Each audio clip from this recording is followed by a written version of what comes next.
थेट सोलापूरमध्ये जाऊयात। उपमुख्यमंत्री अजित पवार यांचं आगमन झालेलं आहे। आज सोलापूरमध्ये पंतप्रधान नरेंद्र मोदी यांचा दौरा आहे। 15,000 घरांचं लोकार्पण केलं जाणार आहे रेनगर गृहनिर्माण प्रकल्पाच्या अंतर्गत। आणि काही वेळापूर्वी राज्याचे मुख्यमंत्री एकनाथ शिंदे इथे पोहोचले होते। आता राज्याचे उपमुख्यमंत्री अजित पवार यांचं देखील आगमन झालेलं आहे।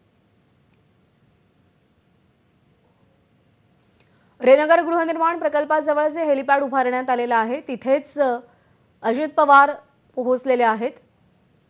काही वेळापूर्वी मुख्यमंत्री एकनाथ शिंदे हे देखील पोहोचले। 12 जानेवारी नंतर आज पुन्हा एकदा 19 जानेवारीला पंतप्रधान नरेंद्र मोदी महाराष्ट्राच्या दौऱ्यावर आहेत आणि त्यांच्या या दौऱ्यात सुद्धा राज्याचे मुख्यमंत्री आणि दोन्ही उपमुख्यमंत्री सहभागी होणार आहेत। आफ्ताब शेख आपल्याला अपडेट देईल। आफ्ताब, मुख्यमंत्री पोहोचले आणि त्यानंतर आता उपमुख्यमंत्री अजित पवार यांचंही आगमन झालंय।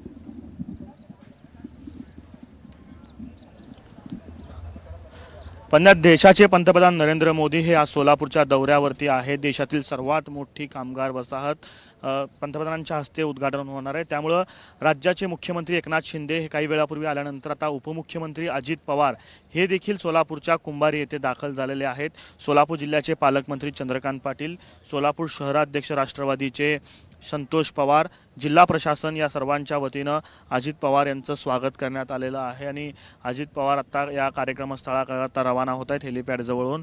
आपल्याला कल्पना आहे की उपमुख्यमंत्री देवेंद्र फडणवीस हे कालच सुरक्षेच्या तपासणीसाठी असेल किंवा कार्यक्रमाचा आढावा घेण्यासाठी सोलापुरात रात्री दाखल झालेले होते आणि त्यानंतर राज्यपाल रमेश बैस हे काही वेळापूर्वी सोलापूरच्या ह्याच हेलिपॅडवरती दाखल झालेले आहेत आणि मुख्यमंत्री एकनाथ शिंदे देखील यांचंही काही वेळापूर्वी आगमन झालं आणि आता उपमुख्यमंत्री अजित पवार हे देखील या कार्यक्रमाच्या ठिकाणी आलेले आहेत। महायुतीतील आणि या बातमीसह बुलेटिनमध्ये वेळ झाली आहे पुन्हा एक छोटासा ब्रेक घेण्याची।